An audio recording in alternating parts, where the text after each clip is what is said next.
पाटलिपुत्र लोकसभा की जनता की ओर से चुनी गई एक सांसद के रूप में उनकी संसदीय उपस्थिति और सक्रियता ने निश्चित रूप से डॉक्टर मीसा भारती जी को आज चर्चा का विषय बनाया है।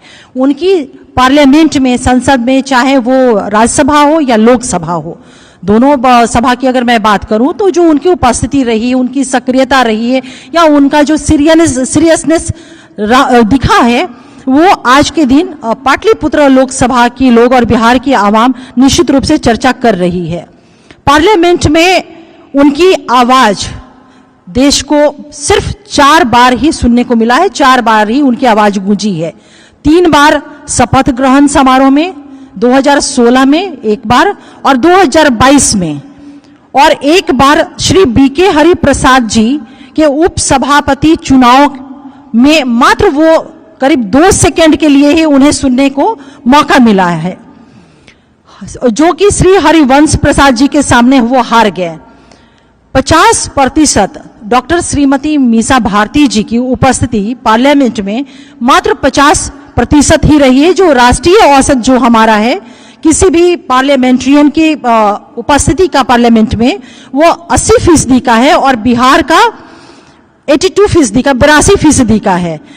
साथ ही साथ उन्होंने बिहार की जनता के साथ के विश्वास को जो आधा अधूरा, अगर हम उनकी उपस्थिति को देखें जो मात्र 50% है पार्लियामेंट में, तो बिहार की आवाम और पाटलिपुत्र लोकसभा की जनता की आवाम का जो विश्वास रहा है उसको उन्होंने पूरी तरह से सम्मान नहीं दिया है, वो स्पष्ट रूप से हम लोगों को दिख रहा है। पार्लियामेंट में जहां तक बहस की बात है, जब मैं पार्लियामेंट की बात कर रही हूं तो वो राज्यसभा की भी और लोकसभा की भी, तो पार्लियामेंट में जो उन्होंने बहस किया है उसकी संख्या मात्र 7 है। 7 बहस में उन्होंने हिस्सा लिया है, जो कि राष्ट्रीय औसत जो हमारा है किसी भी पार्लियामेंट्रियन के बहस लेने का वो 140.2% है और बिहार का 127.3 है। तो आप देख सकते हैं, समझ सकते हैं, मैं उन्हें बताना चाहती हूं कि यहां भी जो बहस होता है आवाम के विषयों को लेकर के, उनके इश्यू को लेकर के, उसकी भी संख्या कितनी कम है। और पार्लियामेंट में जो सवाल पूछे जाते हैं सांसद, माननीय सांसदों के द्वारा, तो उसमें भी ये फीसदी ही हमारी माननीय सांसद श्रीमती डॉक्टर मीसा भारती जी हुई हैं। मात्र इन्होंने 54 सवाल पूछे हैं। जब मैं इसे औसत पे ले जाती हूँ, राष्ट्रीय औसत पे, तो वो भी बहुत ही कम है। राष्ट्रीय औसत जहां 368.27 है, वहीं बिहार का 202.41 है। तो ये समझा जा सकता है कि ये कितना कम, उनका सवाल पूछने की भी जो सक्रियता रही है वो बहुत ही कम है। एक भी डॉक्टर मीसा भारती जी आपने पार्लियामेंट में निजी विधेयक को आपने नहीं लाया है। राष्ट्रीय औसत जबकि 1.8 है और बिहार का 1 है।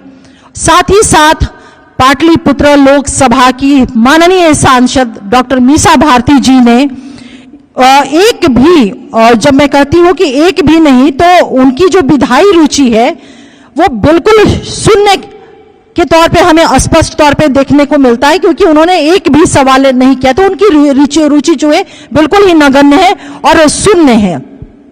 जब बिहार विकास और प्रगति की राह पर अग्रसर है, तब जनता को ऐसे नेतृत्व की निश्चित रूप से अपेक्षा है जो संसद में उनकी एक मजबूत आवाज बने, उनके इश्यू को उठाए, ना कि वो किसी मौन का वो प्रतीक बने। लेकिन डॉक्टर मीसा भारती जी का जो मैंने प्रस्तुत किया उनकी उपस्थिति को लेके, उनके सवाल को लेकर के, तो वो निश्चित रूप से ये स्पष्ट परिलक्षित है, ये स्पष्ट सामने है कि वो मौन का प्रतीक बनी हुई है। देखिए बात क्या है ना कि डॉक्टर मीसा भारती जी का जो संसदीय जीवन है वो संघर्ष के आधार पे तो है नहीं, वंशवाद, परिवारवाद की वो प्रतिमूर्ति है, जीती जागती एक प्रतिमूर्ति है। तो वो एक कार्यकर्ताओं के तरह उन्होंने जब संघर्ष नहीं किया है तो आवाम की कष्ट को भी वो नहीं जानती है, आवाम के दर्द को भी नहीं जानती है, आवाम की इश्यूज को भी नहीं जानती है, और ना ही वो भावनात्मक तौर पे अपने आवाम के लोगों से वो कनेक्ट कर सकती हैं। तो आज जो मैं आंकड़े प्रस्तुत कर रही हूं तो वो उसी का परिणाम है, क्योंकि इनका संसदीय जीवन किसी संघर्ष के आधार पे नहीं बल्कि वंशवाद, परिवारवाद के आधार पर है। तो एक कहावत बड़ा चरितार्थ होता है कि जेकी फाटी ना पैर बिवाई, वो क्या जाने पीर पर आई।